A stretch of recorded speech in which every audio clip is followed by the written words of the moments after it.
We're about to embark on a 7:45 flight into Port-au-Prince, Haiti, a new style of project with a company, an organisation called TraumAid, who do trauma treatment all around the globe to third world countries. The first thing that we'd hope to achieve is what we said originally, is by giving these guys fresh water and storage is going to be the number one thing. There's 2 buildings that we need to run guttering around to capture the rainwater that hits them, so they don't need to truck it in anymore. With Reece's intervention, it allowed us to purchase some bigger ticket items to make an even bigger difference and make our project a lot more effective.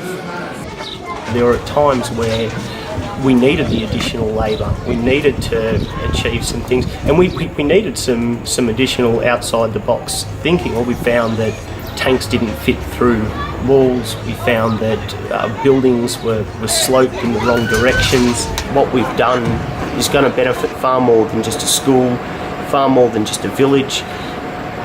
It helps economy, it's empowered the people, it's broken down some stereotypes. It's a smaller thing, but it's something that makes people think that the scope of what they've facilitated is bigger than something I think that any of us can really comprehend. The next few years are going to be very exciting, not just for Haiti, but hopefully far bigger than that.